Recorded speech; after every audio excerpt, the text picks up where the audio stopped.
Just wondering where my patrons are. Wondering where my patrons are. Happy Sunday. I am in the warm and sunny 80-degree NYC, and I was working so hard on this today that I totally forgot that today was going to be a nice day. I want you guys to have the best. I want you guys to have top quality, and I want us to have a good time. So now that I've compiled this, and right before I started, I took just a mini breather and I was like, oh shit, it's 80 degrees outside right now. The second one of 2021.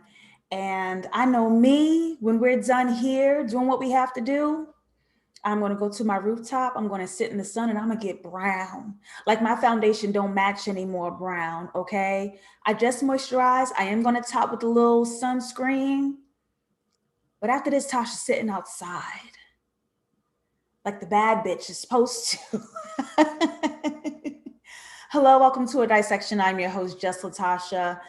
Welcome. This show I'm very excited about because I hadn't watched it in years. It came out in 2016 and I only watched season 1. I wasn't mentally ready for season 2 and beyond. I think I am now, so I'm going to try it again. So this feels like, now that I've revisited season 1, episode 1, the pilot, I feel like I want to experience all of what Westworld has to offer. Now, I did hear some feedback and some reviews saying that Westworld got a little funky season 2. If I'm not mistaken, they should be coming out with season 4 now. Is that true? I don't know. But I think I want to do this. I think I want to do this as I'm waiting for Succession. Succession would be a fire dissection, but I don't know if niggas is ready. I don't even know if niggas is ready. Okay. And starting tomorrow, we will be dissecting Pose. I hope a lot of y'all watch this show. I hope we have a good time with that. I haven't done a series in a long time. So I'm hoping this is good for the gander. I'm hoping this is good for us. I really do stand Pose. It comes out tonight, 10 p.m. on FX. It's a 2-hour premiere, but tomorrow we will be doing hour 1.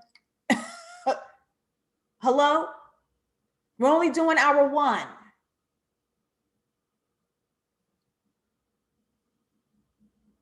Too much. Hi, Siege. What's up? I'm glad you like Westworld. I love Westworld. I'm going to get my water. I'll be right back. Sit tight. We're about to get started. Where are my patrons at?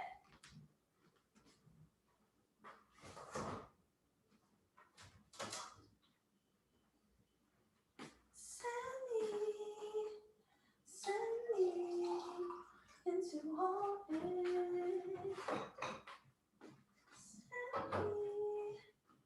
Send me into orbit. We back. What's up, L?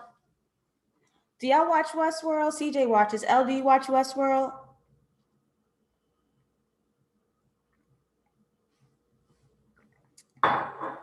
And y'all, real quick, another personal story. My plant was doing terrible this week. They got a little cold. That's Kente. Little gnat infestation. And you know how gnats lay eggs fast? I tried everything, but I think we won today. Okay, I saved my family. Me and my family stay together. What's up, young royalty? All right, so we're going to jump right into Westworld. Seems like an intimate room today. I know the sun is out. People are outside. I get it. What's up, A Barty? But we're going to jump right in. Westworld, the dissection, HBO. I hope y'all watch the show because I'm going to explain anyway, even if you didn't watch the show. But it's always, more interactive, more fun when you guys know what's going on. So the 2016 HBO series set at the intersection of the near future and the reimagined past, the old wild, wild west. It explores a world in which every human appetite can be indulged without consequence. We're talking greed, we're talking satisfaction, we're talking pleasure, we're talking the maximum extent of humanity without control. Created by Lisa Joy and Jonathan Nolan, and it stars Evan Rachel Wood, Jeffrey Wright, a personal fave, and Ed Harris. So we're going to start with this opening shot. Oh, cool, Elle. Thank you. We're going to start with this opening shot.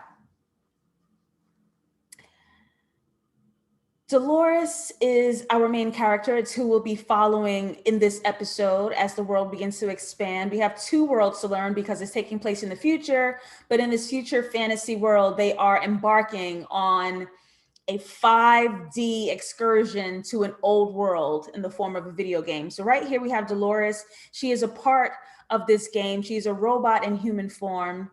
And here we have a voiceover of a conversation while she sits here as good as dead, right? Super numb. And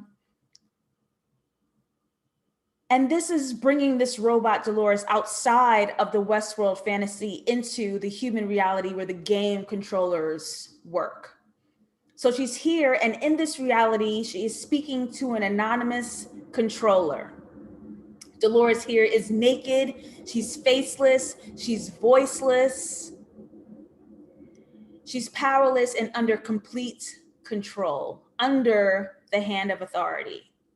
And if we look at the bottom right photo, we see like this fly cross her eye, right? And she has absolutely no reaction, no swatting, no blinking, no nothing. You do that to any human, we're gonna go crazy.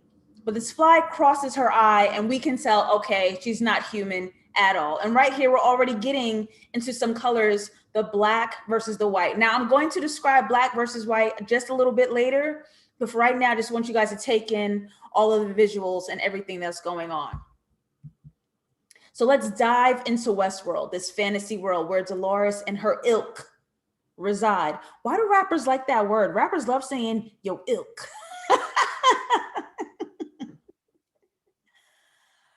Her point of view about where she lives, her home world of Westworld, is that she chooses to see the beauty here.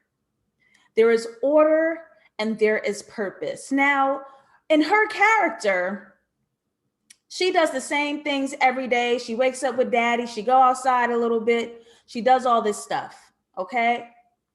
Uh-oh, let me see if my connection is working. I hope we good.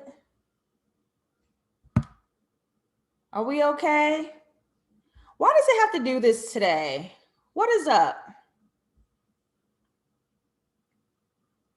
What is going on? Can y'all see me?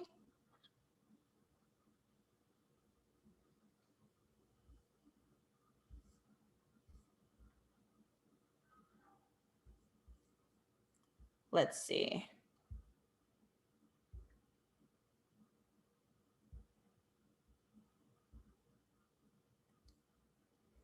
Okay. Because, baby, can't do that. Okay, you guys can see me? Something's real funky on my end. I'm scared to touch it. Something's real funky on my end. Let's leave that for a second. Y'all. Okay.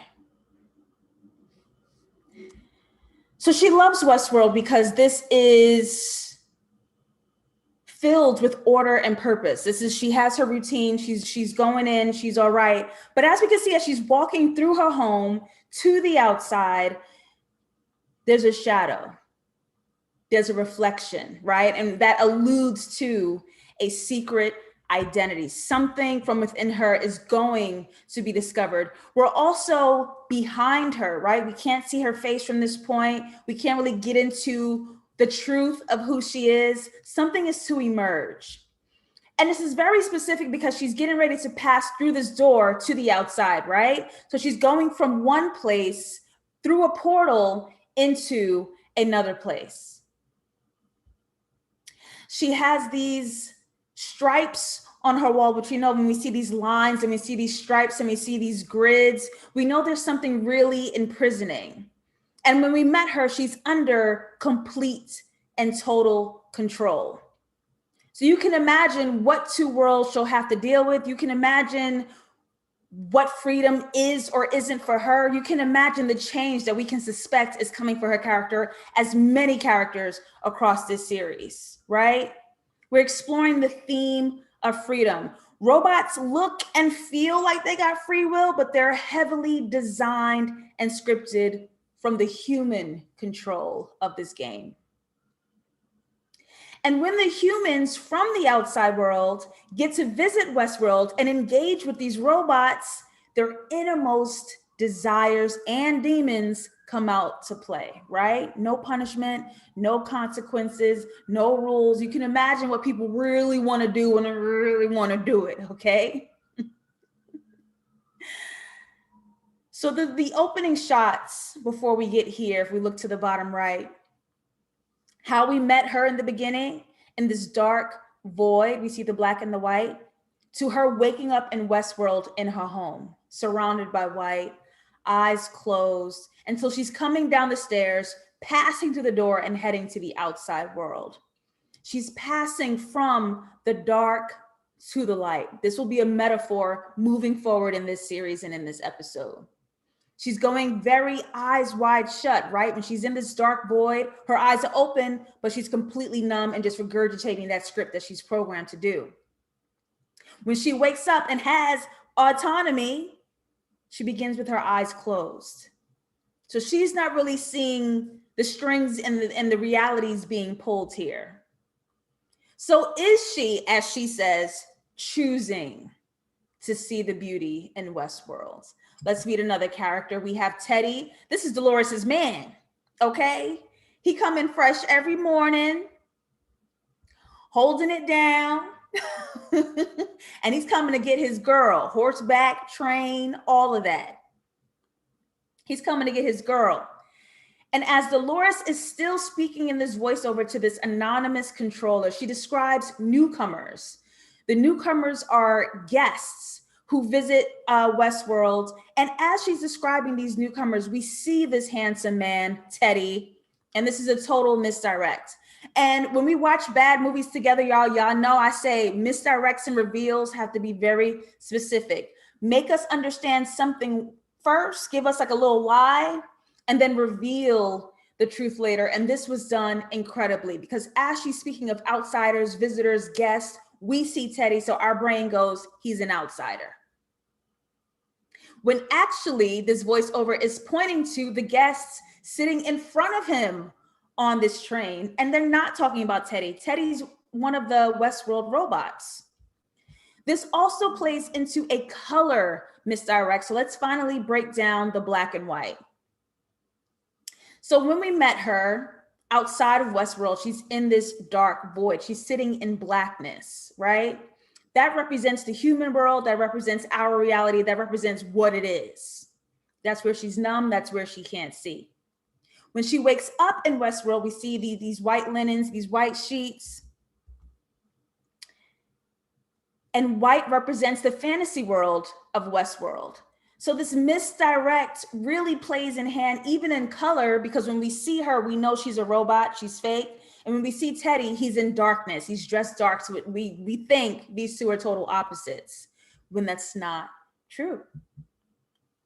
Really quickly, we're gonna match again with this color theory, looking at the bandits of Westworld.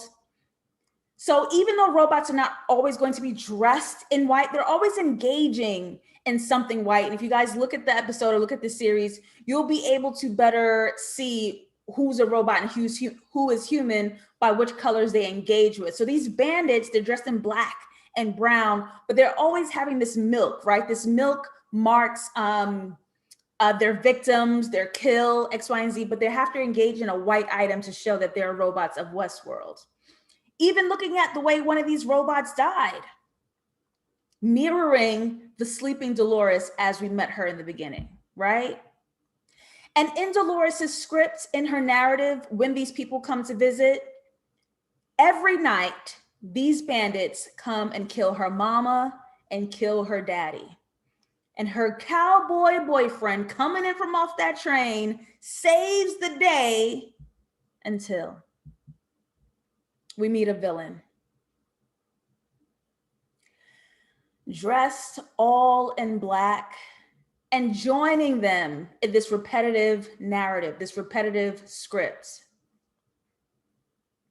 He's been coming to Westworld for 30 years, and every night murders Teddy in front of Dolores and then sexually assaults her in a shed over and over and over again, right?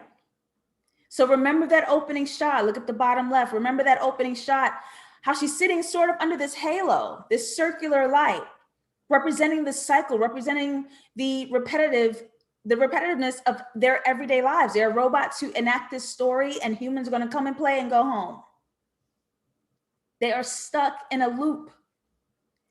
So in this most tragic moment, both of her parents are murdered. The love of her life is murdered. This villain comes and sexually assaults her body. Her voiceover says, I'm most lucky to be alive, and how beautiful this world can be.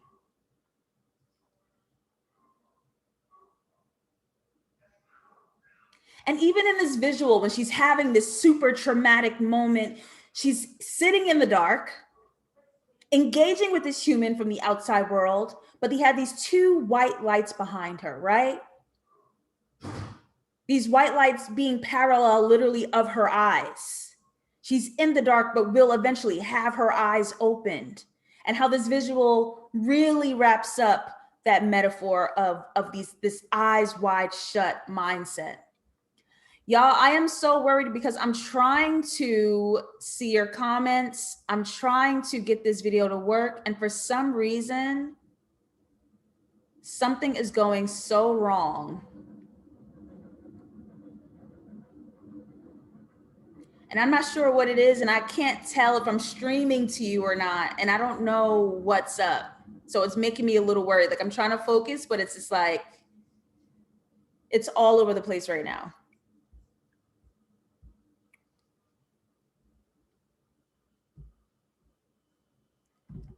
Like my side isn't loading and I want to see you guys.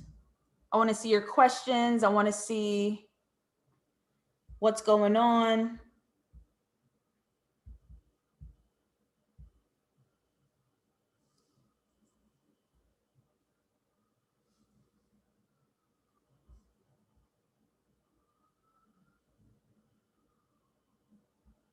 But I'm not seeing anything. It's like making me worried.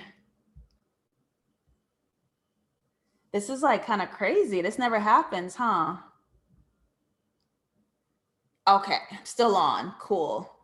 Okay, because I can't see anything on my end. Okay, but as long as I can see your comments, I'm straight. Cool, cool, cool. All right, so let's move on. Let's meet more of the characters. Let's see more of the world. Teddy is revealed here by this point in the pilot that he is a robot, right? And we also meet who's even controlling Westworld, who's even controlling this entire game. It's humans sitting outside of this, controlling this all through a digital map and making all the rules and making all the scripts and making all the storylines and making sure everything is going according to plan. And how ironic that they're in this dark, voided room filled with red. Something about this entire experience that the humans are creating for other humans and robots, that this is covered in red. Who is imposing a wound on who? Where is the danger? What is happening? Again, with the theme of freedom, what's actually free? Who's actually choosing? Where are actually the prisons? Right? Are these robots trapped here? And when we meet Teddy again, the day 2 loop, starting over from the top, he's covered in all these stripes, he's got all these blockages, but we meet a new guest who's in what? Red. This woman is excited to be here. She's excited to play in the game of Westworld, and her dress matching the red in the human controller room. And the guest says this: perfect is boring. I'm more interested in the bad guys. Well, who are the bad guys? Every night, this woman is getting sexually assaulted. Her family's getting murdered in front of her. Her boyfriend's dying. Who's having a good time here? What is even going on? Elle says, reminded me of what they tried to do in Antebellum. Girl, we are going to collectively forget that movie as a family. 3, 2, 1. Out of sight, out of mind.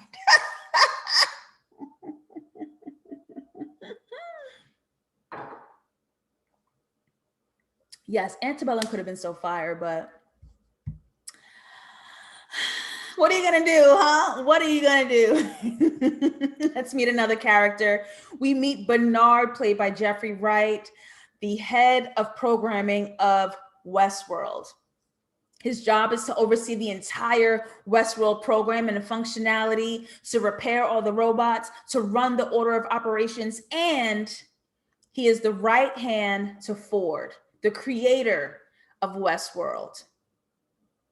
Now, jumping into the chat because I want to see what you guys think, okay? Knowing the colors, black represents the reality where the humans reside, white represents the robot residency of the fantasy world of Westworld. So by looking at the colors, what do we know about Bernard?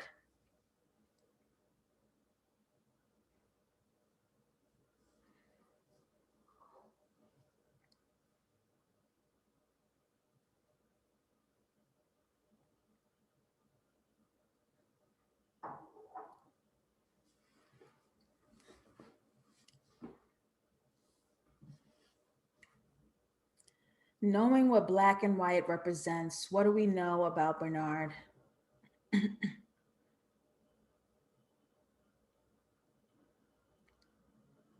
A. Barty says, why she kissed that robot like that though? Real lusty. And I'm actually going to go a step further than that, A. Barty. Why she do it in front of everybody? This entire office is transparent. They're all in glass cubicles.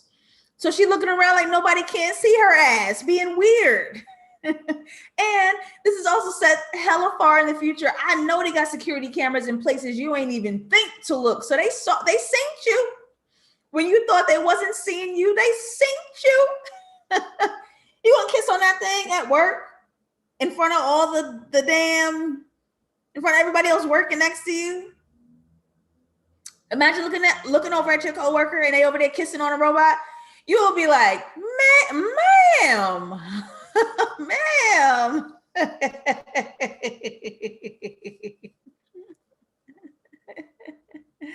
Bernard is the bridge. A guesses he's trapped between fantasy and reality. L says the same thing. He's in between. LOL. Well, if you guys watch more of the series, spoiler alert, spoiler alert, spoiler alert. I said it differently 3 times, but that's okay. If you guys don't want to hear, make sure you hit the mute button. Bernard is actually a robot functioning in the human world to help Ford oversee all of this. Now, but that brought me questions about his coworker because I don't know if she's a robot. I do have to revisit this show, but that is one thing that I do remember. He is showing way more of white, representing the fact that he is a robot. But I think she is actually human overseeing robots. So I think that's why she has more black and some white under, I think. But Bernard is actually a robot. Okay. You skipped that spoiler if you muted me for a second. So Bernard is sort of like this nerdy character, and he's sort of his intelligence and the way his mind works and his observations works differently than all of his coworkers, right?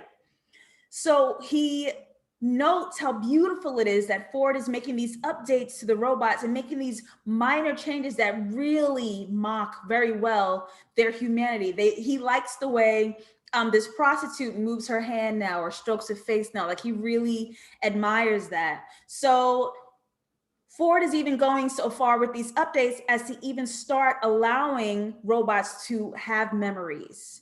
And memories, for what many understand, can mirror of subconscious. Because now you're putting things together mentally on your own because of what you remember. If you always remain a blank slate, you can only go forward. What happens if you can maneuver what you knew from the past? So this brings up a conflict. Whenever the park does a major update like this, failures are bound to happen, because that's with any computer. The update messes up something else. The people got to go back in and find it. You got to send all your info to Apple. You got to do all that, right? It's a mess. Okay, CJ confirms that Bernard's coworker is not a robot. She is human, which I thought was great. Okay. Cool. So let's meet Ford. Let's meet the guy who made all this stuff. Again, we're seeing this black and white. He's the operative of the robots. He's the creator of the robots, even down to the white hair, right? The white coming from his mind. The robots coming from his mind. This whole creation from his own mind. And there's this moment where he and Bernard share a space and they nearly mirror each other. They're dressed alike and they share this really beautiful two-shot frame. And it's giving legacy, okay? Ford is obviously very old. He's tired, on his way out. So with this whole creation, who would he give it to?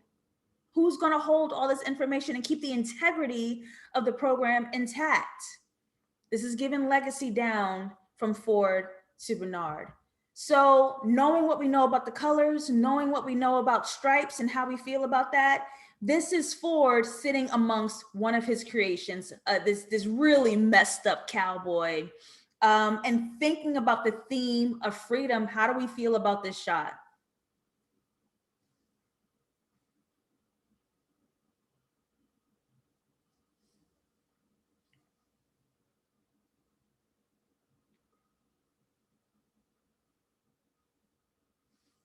What are we reading from this?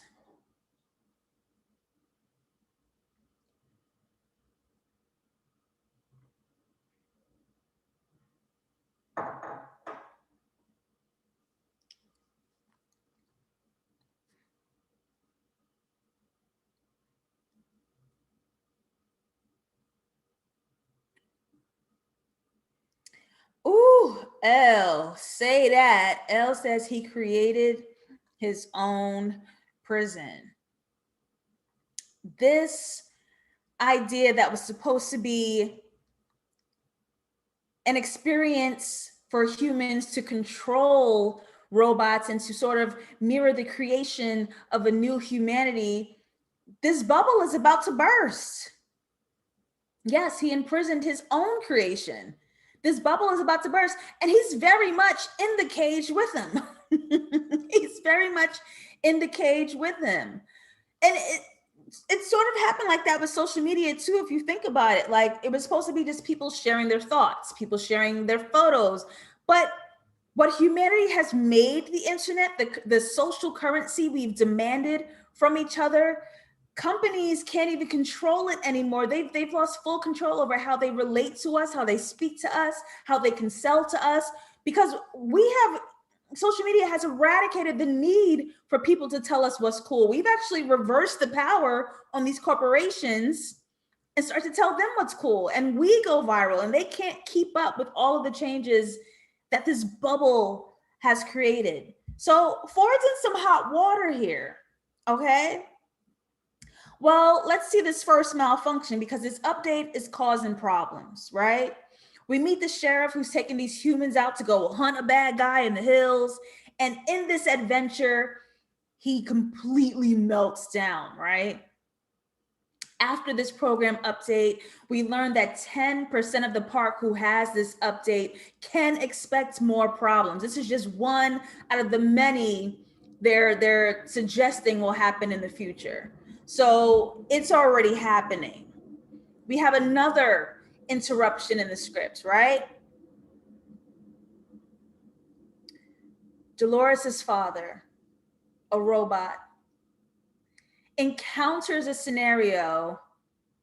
Well, when the robots encounter a scenario that would make them self-aware, that would make them realize that they are robots, Westworld is not real, X, Y, and Z, they are scripted down to the design to completely ignore it. And so here, for the first time, we see Dolores's daddy see a photo of a human in her usual outside world. It's some girl who's in Times Square whose photo fell out in Westworld. And he goes against the design and his hardwiring to acknowledge its reality. Who is this? Where is she? Have you seen this place before? This raises a huge conflict, right? Dolores is still scripted, still heavily designed, still going by her manufacturing. Doesn't look like anything to me. Doesn't look like anything to me, right? That theme of the eyes wide shut. She's functioning, she's making her choices, she's living her life, but this is all super designed for her. Is she even really in control? So her father's having this self-actualized, conscious moment, and Dolores is not there yet. She's still very much a robot. Doesn't look like anything to me. He also had this moment earlier in the pilot where he recounts memories. He remembers stories of when he was a boy. Now, it's not concrete when he does this, but since he has this moment, we can ask ourselves, was him recounting memories the beginning of a subconscious, or is this their everyday routine between daughter and father? Is he going according to script? Did that stuff even happen? We don't know. We have no idea. Let's take a look at the visuals, okay? We have dad aligned with that striped white. As he's realizing that something's wrong here, this Westworld may be a trapping of some design. What is this, right? But they're split, father and daughter right down the middle. Dolores is aligned with an entirely different background, and we're going to discuss that right now.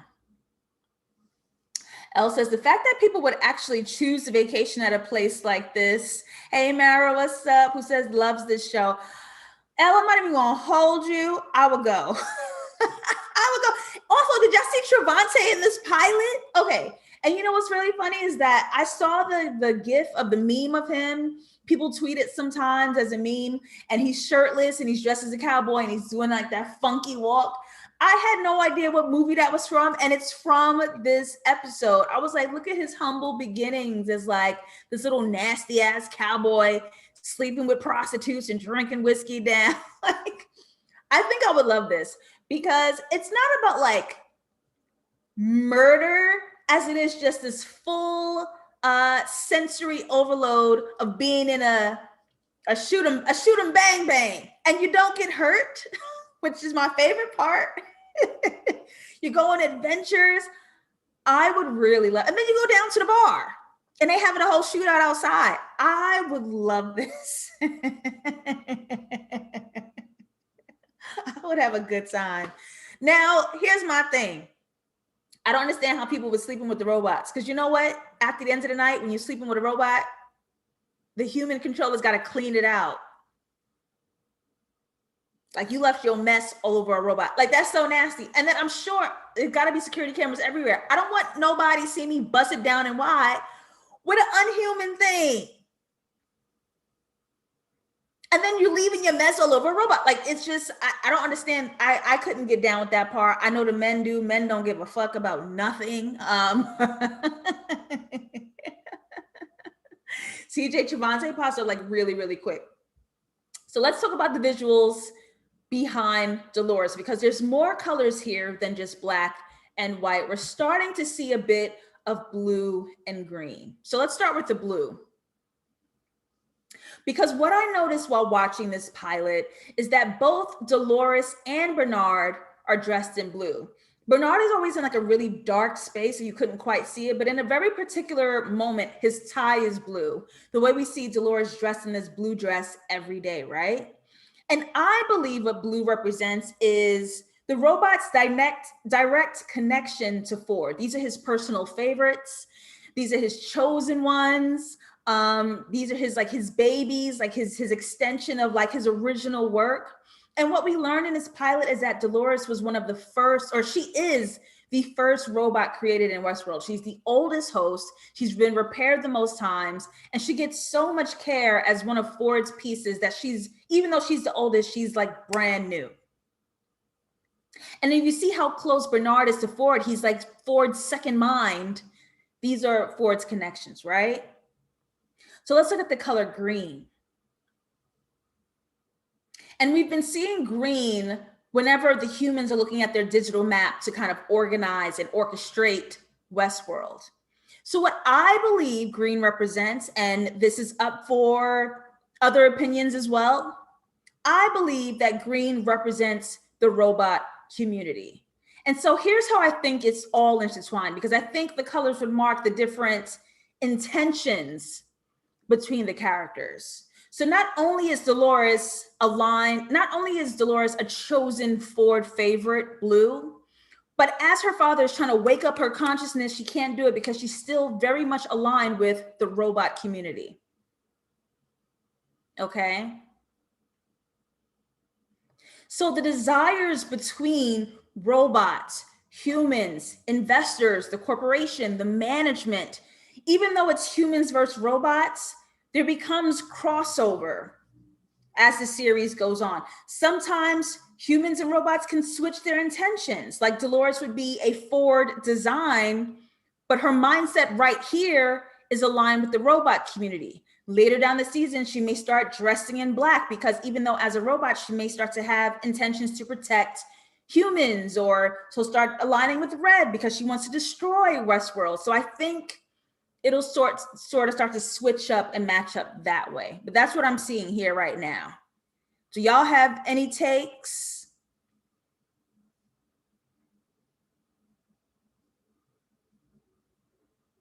How we feeling?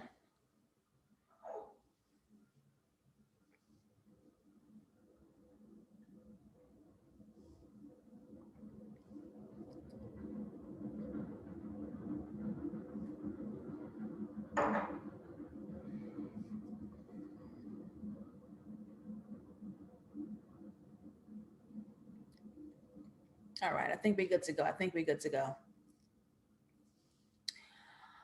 Whoo, y'all. We moving on. Make sure we good. Okay. Let's get into the third loop, day 3. We're going to start this story over again, as these robots do every single day of Westworld. Okay? Dolores wakes up as she does in her bed, comes downstairs, says good morning to Daddy. But her father is different than the day before and all the days before. This time, her father doesn't reset with her on this loop. He's in the same exact spot where he may have sparked consciousness for the first time. He remembers the photo from yesterday. So, like Ford, who passes his legacy through his creations, Dolores' father is desperately trying to pass his consciousness, or the idea of consciousness, to his daughter. He really wants her to wake up. He really wants her to understand something is wrong here in wherever we at. But she's going through her very scripted design. Her father has the capacity to be self-realized and aware of reality in different spaces and locations, right? He also may be stringing consciousness together from memories. And as we saw in the beginning, when Dolores was first exiting her home, we saw her shadow following her out, crossing through the threshold of the door. Her shadow meets her outside. That secret identity that is calling for Dolores' journey came outside with her. And her father is the midpoint between waking up that secret identity to bring it along. Her father is the midpoint of her identities maneuvering both the human world, the darkness, and Westworld, the light. Even looking at the shape of this porch is sort of where Ford was sitting, right? It's sort of this white cage. She's still in the cage, but something just very small is starting to spark. Let's get a little more complicated. As we do. As we do here. We meet a cowboy. I'm jumping into the audience.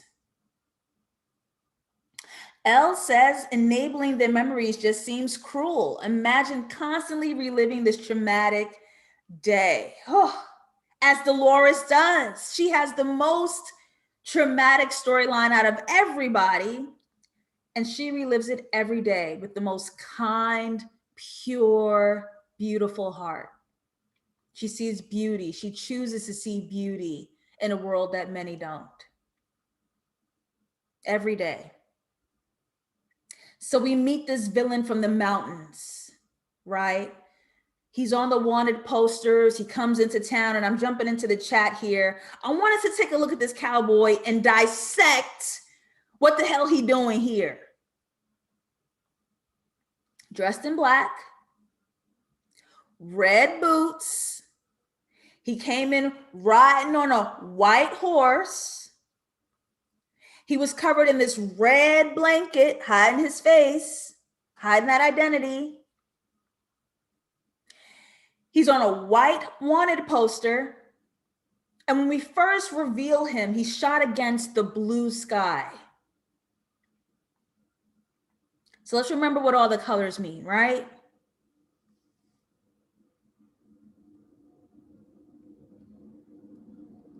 Black representing the reality outside of Westworld, red representing danger, white representing Westworld, blue representing Ford. And even here in this enlarged photo, I put a little magnifying glass. He has a what? He has a reflection.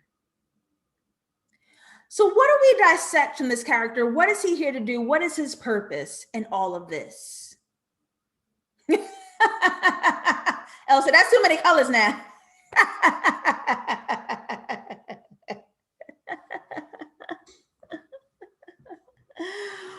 What do we dissect from this?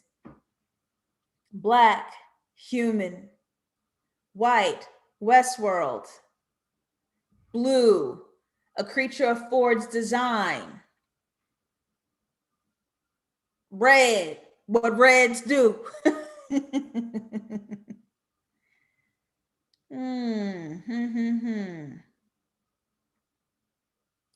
What do we suspect? On a white horse. Y'all know that song is about cocaine?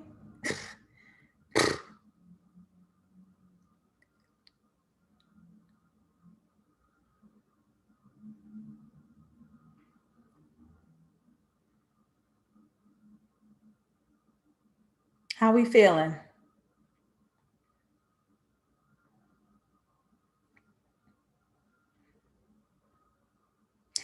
What emoji? Shoot me I give up emoji. What would that look like to y'all? Let me know when y'all ready.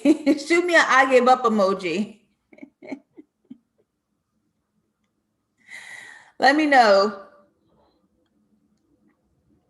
CJ says, those who came up with the concept of this park tell themselves that it isn't harm or trauma because they're not real or sentient. And that's very true.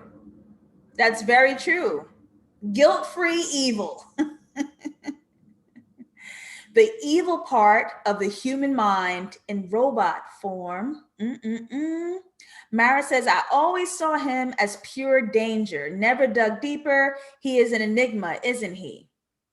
She just said, I don't know. Y'all know me, I like to jump out the goddamn window. Let's jump out the window.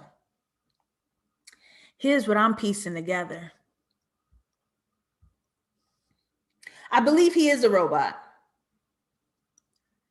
But I believe he's under human control, so he's dressed in black.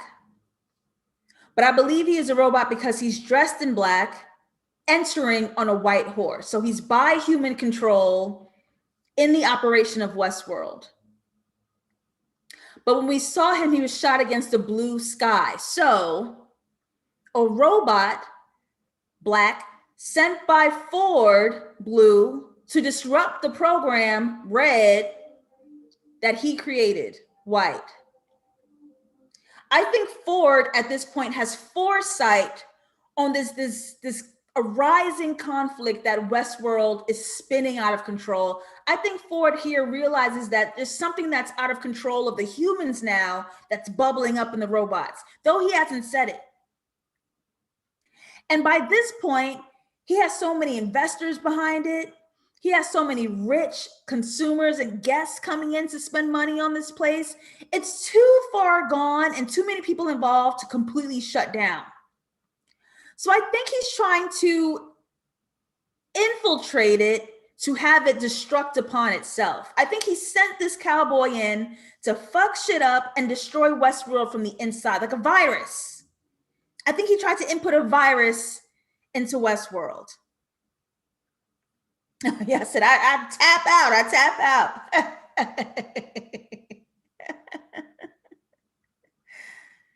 So this was the only other robot who we've seen with a reflection, right? Except the bartender, because he has to stand in front of the mirror.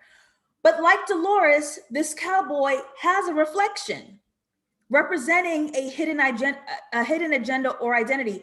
Even when he came in on the white horse, he was hiding his face. You couldn't see what he was. So your agenda might be a little secretive. Your identity might be secretive. But the gag is this fails, right?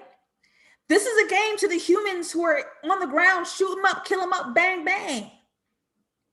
So the humans come in this big moment and just kill the guy, because they can. Just kill him.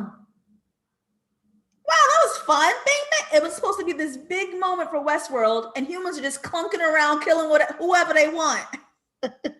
So this plan fails. And those are the tricks where, as much as you can try to design and script and control, there's always something that can slip through the cracks and mess up this whole thing, right?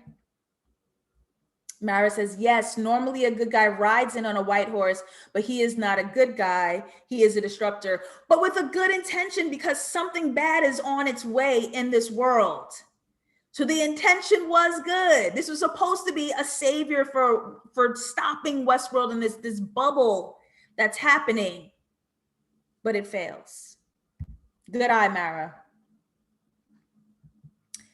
So we've come full circle. We've come back to the beginning where we met Dolores. And as the human controllers realize that Dolores's father is starting to awake with the subconscious, he's not quite following the script and he's making his own decisions, they declare him officially malfunction. And because Dolores's father may have these memories, that sparks an emotion. Robots don't have emotion. These memories spark an emotional drive, because now he actually wants to save his daughter. He wants to save Dolores from Westworld. So as Dolores is pulled out of this game into this human reality, she states that she's in a dream world. And even when she's sitting here, naked, safe, unharmed, she says, I'm terrified. Meanwhile, when she's actually being terrorized in Westworld, the fantasy world, going through that trauma on a never-ending loop, she says, it's beautiful. I choose to see the beauty here. Call that a foot wham. I mean, that's what we call it, a foot wham. You got to mix it up, because you're backwards. Your ass backwards, D. Your ass backwards. So now we have a slight change. And we see these mirrored parallels happening between these characters depending on how they do or don't change. Instead of a fly on the robot's eye as we met Dolores, now that the father is waking up, there's a tear, right?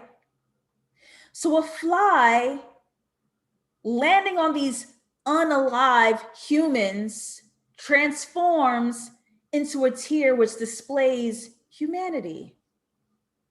And she was dead, numb, unalive to human emotion. And what's even cooler than that, we have this Dolores standing on her porch, almost in this silhouette, right? Her shadow becomes her. Her shadow meets her. Something has awakened. Her father has been disbanded. He's been put in the robot garage to stand there and rot. Her father has been replaced in Westworld, and Dolores doesn't miss a beat. She goes into her script. She goes into her morning routine, same day as always. But she's darkened. She's shadowed. And as we see this cage that this porch almost creates, she's pushing ever so slightly past that boundary, right? In the beginning, she went from the dark to the light, the human into Westworld. And now here she's kind of pushing past the boundary of Westworld. CJ says her secret identity coming to the light. Sure is. Sure is. Sure is. Elle says, couldn't tell if she was consciously saying that to save her life or if the robot thing kicked in. CJ says, can't have proof that people are paying to abuse actual living beings. Of course, they retired him.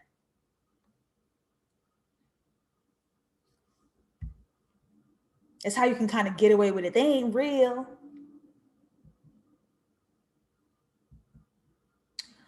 Old Dolores was so kind, she wouldn't hurt a fly. Old Dolores was so kind, she wouldn't hurt a fly. And for the first time in her entire creation, she kills the fly that marks her lack of autonomy. If flies represent death, in killing it, she essentially becomes alive. And that starts the whole series of Westworld. All of these robots becoming self-realized, becoming conscious, and making decisions autonomously on their own under the pinning of the authority of human control, beating ass and taking names. Now that one dude that's been coming to Westworld for 30 years, baby, you ain't got nothing to do. What is you out here for? You just here 30 years, night after night, going to town on Dolores, killing her man. For what? You ain't find no other adventures out in Westworld? 30 years, you ain't find no other adventures out in Westworld? That's some loser shit. It really is some loser shit, okay? I want to thank y'all for being here. Thank you for joining me for this little hour on Sunday. It is so warm and nice out, y'all. The way I'm going to run outside and just sit in the sun. Let me see some final thoughts. We're doing Pose tomorrow. We are starting Pose tomorrow. Do y'all watch that? Do we watch Pose? Because I want to start the series. It's their final season. If I'm not mistaken, it is only 6 episodes. Tonight is a 2-hour premiere. I kid you not. I promise you, I ain't going to be up till no midnight watching no dang. I know I'm not going to do it. I love my bedtime, which is 9:30, 10 p.m. sharp. Y'all getting 1 hour from me because y'all doing a lot. And we're only doing the first hour on YouTube tomorrow. But I'm excited about Pose. I think it's a beautiful show. I really love my Black trans community. I really love my Black LGBTQIA plus and the Veda. I love them. So us. So we are last thoughts, not ready to cry. I love Pose, can't wait. Yes, 30 years, get a life. I need to. I'm low-key embarrassed that I haven't seen it yet. Siege, do a nice little binge. Or peek around just a few episodes. I honestly think you can catch up with just a few episodes. But it's such a heartwarming and beautiful show. And I'm excited. I'm excited to do this one. I'm excited to do this one. I was hooked on season 1, but it lost me. Oh my God. I felt that way too. I didn't watch season 2, I think, until season 3 ended. Because I was like, this is heavy. Like, oh my God. But after I really just cleared all that out and just sat with the show, I'm really happy I did that. I really do enjoy this show. It's been in my Netflix queue forever. All right, well, we gonna do it. So watch what you can. We're gonna be on YouTube tomorrow, 6 p.m. EST. You know what it is. Pose season 4. I'm JustLatasha. Thank y'all for being my patrons. Thank you for giving me your energy, your time, your attention, your creativity, your brightness, your intelligence, your beauty, your Blackness. Thank you for spending your Sunday hour with me. I really appreciate it. And I hope you guys have an incredible rest of your weekend, because Monday we back in it. Ooh, see you later.